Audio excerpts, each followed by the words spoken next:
Zimbabwean politician Themba Muliswa tells Vice President Constantino Chiwenga to resign after church remarks a controversy at Roman Catholic church service in Murewa. Zimbabwe vathemba Muliswa voundurirwa bhosi wavo vouya nemashoko ekuti vachiwenga ndavachibve ndavaite step down paposition yavari. Kusangana kwataita zvakare pano paYouTube channel yenyu Magaba News patinobata nhau dzinenge dzichiitika zuva ranhasi musi wa 27 April 2026 tichibata nhau dzinenge dzichiitika munharaunda nemunyika yedu yeZimbabwe. Zuva ranhasi takabata nhau iri kubva navathemba Muliswa yavanyora kuX account yavo kana kuti Twitter account yavo vachizivisa ruzhinji maererano nemashoko akataurwa naVP Chiwenga vachiti VP Chiwenga ndavachiite step down vabude muofisi yeutungamiri nekuda kwekuti VP Chiwenga vakataura statement vari pasangano rechechi vachitaura nhau yaHezekaya. So pamashoko aya aita kuti vathemba Muliswa vati ivo zvakakosha kuti VP Chiwenga abude kozi havasi kurespekta ZANU-PF, asi veruzhinji votaura vachiti hapana akanemwa apa enda hapana akanongedzwa zita sei mamhanyira kuda kudzinga VP Chiwenga kurakidza kuti mavhunduka chatikwatara chii chamuri kuita apa, nekuti VP Chiwenga vaingotaurawo seshoko remuchechi ravaiparidza. Vamwewo voti Mnangagwa himself is to blame. He was asked several times with journalists if he is to respect the constitution and step down after his term expired, but there are people chanting he is a stay beyond 2028, but he is among this in itself causes confusion and talking within.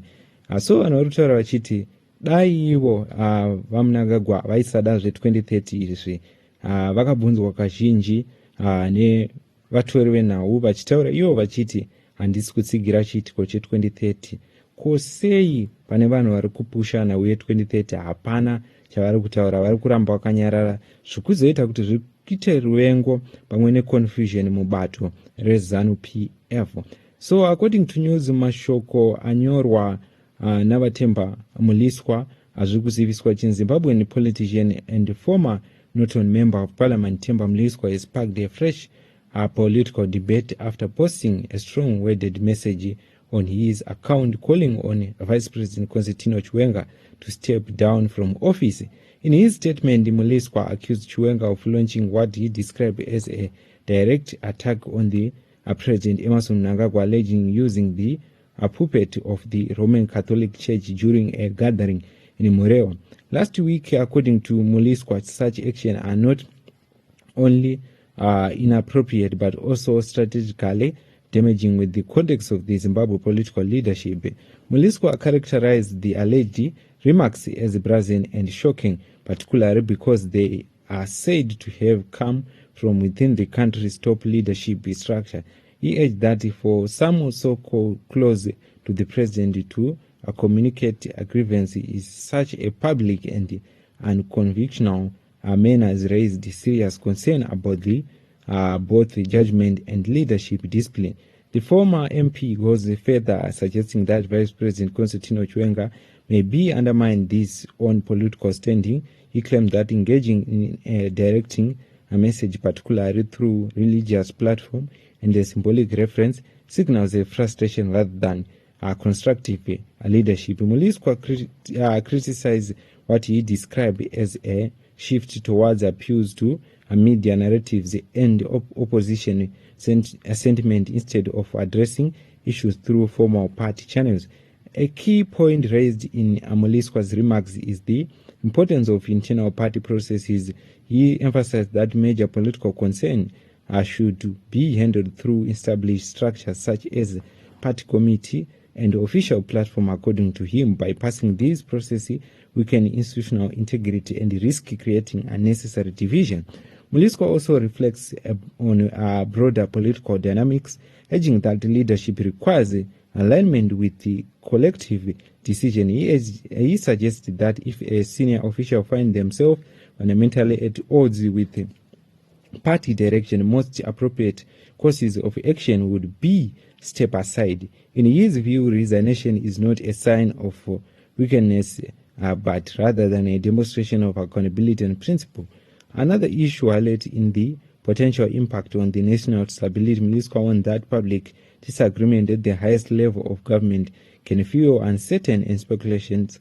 He expressed concern that such tension may distract from government's priority and create opening for political optimism.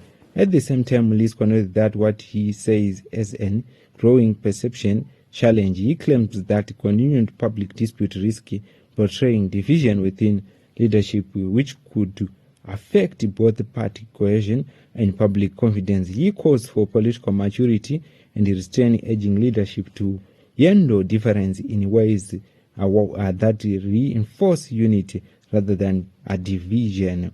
So mashoko avatemba Mliswa ndiwo mashoko amuri kuona aripo pascreen vachitaura pamusoro paVP Chiwenga avo pavati this is a brazen and attack on the president as one can ever give and come from his own deputy. It's shocking for one so close to the president to resort to this diplomatically gross and strategically poor. The vice president now seriously indignant he is standing by pandering to the whims of media and the opposition by indicating in creation the subject matter which is poorly dressed in a biblical instead of explicitly stating his opposition to CAB 3 as any serious politicians would do.